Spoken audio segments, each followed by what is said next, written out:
président. Donc J.D. Vance. Sauf si le président conteste, ce qu'on peut s'attendre à ce qu'il fasse. Et dans ces cas-là, il y a un vote qui se tient au Congrès, il faut les 2/3 des deux chambres, c'est-à-dire les 2/3 donc de l'équivalent de notre Parlement et les 2/3 du Sénat.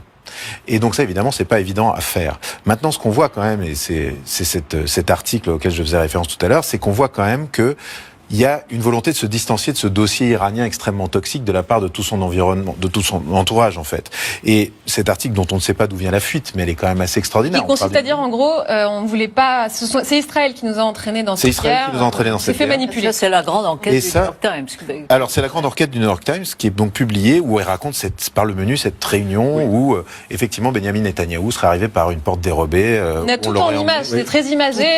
Il y avait le chef du Mossad derrière lui dans un écran. Exactement, il fait son pitch pour vendre l'opération iranienne.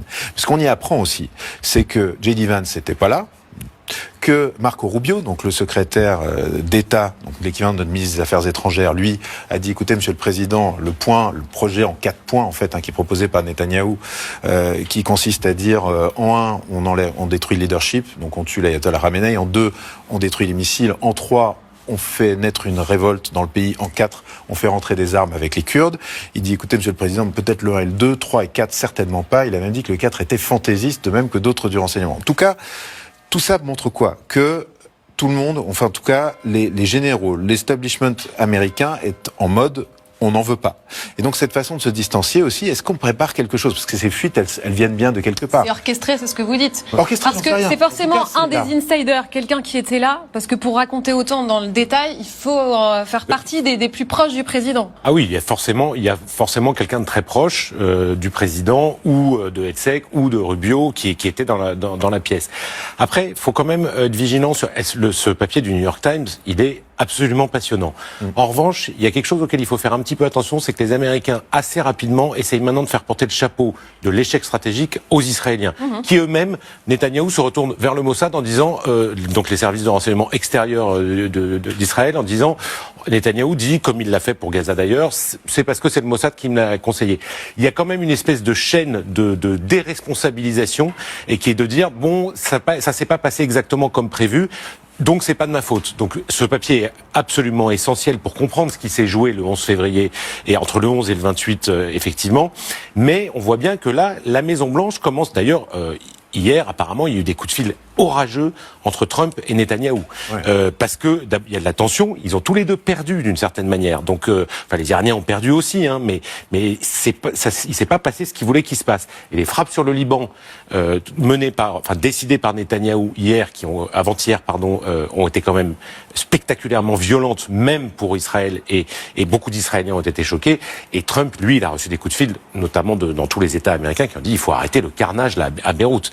Et donc il y a quand même, on sent bien que tout ça pour dire qu'il y a une tension maximum à la Maison Blanche, mais aussi entre la Maison Blanche et Israël. C'est dire à quel point c'est un échec stratégique, puisque là on en est à l'étape où on cherche un bouc émissaire.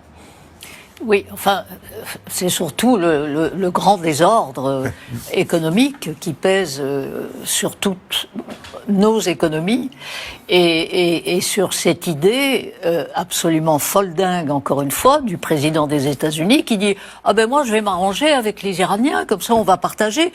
Ils veulent installer un péage. Oui, on pourrait partager les profits. » Donc il y a un moment où la dimension qui paraît irrationnel, nourrit c'est plus qu'une rumeur, effectivement. Il y a tout un courant d'opinion qui dit est-ce qu'il est fou et avec des titres de ce genre, et pas seulement dans la presse dite démocrate, New York Times, etc., dont on sait à quel point elle est hostile à Donald Trump depuis toujours. Non, ça se généralise. On voit ça sur les posts de militants MAGA, et en particulier des plus âgés, qui disent cette guerre est absurde, je ne vais plus voter pour vous, je me suis trompé, j'ai voté 3 fois pour vous, plus jamais, etc. Il y a un grand papier qui est sorti cet après-midi et qui fait état, encore une fois, de ces fractures qui se creusent, semble-t-il. Même si je crois que le taux d'adhésion à Trump au sein du MAGA reste aux alentours de 60%. Le taux d'opinion défavorable aux États-Unis est en train de grimper. Mais le MAGA reste relativement solidaire. Mais comment vous analysez ça, David Thompson, vous qui connaissez par cœur ce mouvement MAGA, est-ce que vous constatez vous aussi qu'il y a de plus en plus de doutes sur l'état mental de Donald Trump ?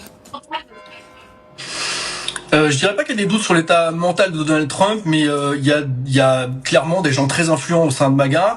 Évidemment, en particulier les influenceurs qu'on a cités, Tucker Carlson, Megyn Kelly, ces gens-là qui représentent des millions et des millions et des millions d'abonnés, qui forgent vraiment l'identité MAGA. Eux parlent vraiment de trahison. Tucker Carlson a quasiment comparé Donald Trump à l'antéchrist il y a quelques jours. Donc il y a une sorte de guerre civile qui se joue en ce moment au sein de MAGA. C'est vrai que la majeure partie de l'opinion MAGA reste solidement ancrée derrière Trump, mais en fait ce qui se joue en coulisses, c'est que la campagne présidentielle, officieusement, en tout cas pour les primaires républicaines, elle a déjà commencé. Tucker Carlson est un très proche de J.D. Vance. Son fils travaille pour J.D. Vance dans le bureau de communication de J.D. Vance. Et J.D. Vance, il est en campagne là, et il essaye de prendre un petit peu ses distances vis-à-vis de Trump, en particulier sur la guerre en Iran, puisqu'il a construit toute son identité politique sur la fin de l'interventionnisme américain, et donc il essaie de prendre ses distances sans vraiment les prendre, et c'est ça qui se joue en ce moment, c'est que la campagne présidentielle pour l'après-Trump, elle a commencé, même si personne n'est vraiment certain que Trump sera plus dans le paysage politique en 2028. Vous voulez tous réagir, Audrey Goutard? Oui, alors c'est vrai qu'on a le sentiment quand même qu'il y a une volonté de la Maison-Blanche, et peut-être justement en se servant de Melania Trump, de nourrir cette mouvance MAGA qui ne cesse sur les réseaux sociaux. Il faut savoir que l'affaire Epstein, par exemple, n'a pas été abandonnée. Nous, en France, effectivement, on n'en parle pas tous les jours, mais eux en parlent tous les jours. Cette notion d'état profond avec des pédophiles qui se servent de nos enfants, ça continue à circuler. Donc effectivement, une Melania Trump qui intervient là, dans une période où, comme vous l'avez très justement dit tous, les plus gros leaders MAGA sont extrêmement en colère, c'est important. Et d'autant plus que, en ce moment même, on n'en parle pas en France non plus, mais aux États-Unis, vous savez cette histoire du Zorro Ranch, vous en avez parlé dans le sujet tout à l'heure. Le ranch de l'horreur. Le ranch de l'horreur. Eh bien, ça fait tous les jours, à toutes les heures, la nourriture du complotisme MAGA. Et c'est vrai qu'en ce moment même, il y a des perquisitions. Là, en ce moment, des perquisitions qui ont été lancées dans ce Zorro Ranch, et on en parle énormément, justement, aux États-Unis. Ça fait partie de l'actualité. Donc, là encore, c'est une façon aussi de dire, de la part de la Maison-Blanche, on ne lâche pas complètement l'affaire, même si on ne fait pas grand-chose. James, est-ce que Donald Trump peut vraiment reprendre la main sur ces figures MAGA qui sont en train de le lâcher? Pour l'instant, il les a pas complètement lâchés. C'est-à-dire que c'est peut-être des signaux, mais on n'y est pas encore. C'est-à-dire que ce que je vous décrivais tout à l'heure, est-ce qu'on imagine J.D. Vance rentrer du Pakistan et dire, écoutez, j'envoie le courrier comme quoi le patron est devenu fou? Je ne pense pas. Parlez plus des influenceurs. Mais les influenceurs, par contre, oui, il y a un gros problème. C'est-à-dire que Tucker Carlson, il y a des séquences où on voit carrément dire, écoutez, si vous travaillez pour l'administration de Donald Trump, si vous travaillez pour l'armée américaine, c'est le moment de vous rebeller et de refuser de suivre les ordres du président. On a Joe Rogan, qui est extrêmement populaire, qui a dit, il a trahi les électeurs du MAGA.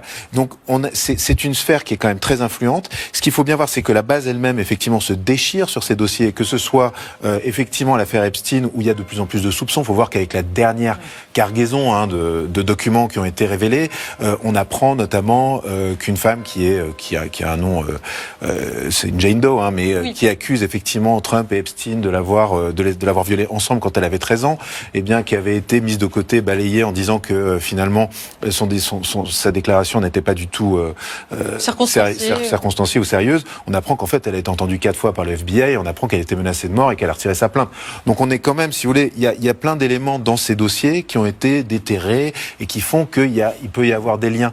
Et c'est pour ça que quand Melania arrive en disant il faut que ces gens-là soient entendus, évidemment on peut se demander ce qu'elle cherche exactement à faire. Mais l'affaire Epstein est dedans. Il faut voir que ces influenceurs sont très influents, que Donald Trump a aussi une offensive sur le plan intérieur qui est la fameuse Save America Bill, c'est-à-dire cette espèce de loi fourre-tout dont il dit lui-même que c'est le best-of de Trump, donc on retrouve toutes ces obsessions, la frontière, les LGBT, le pouvoir d'achat, etc.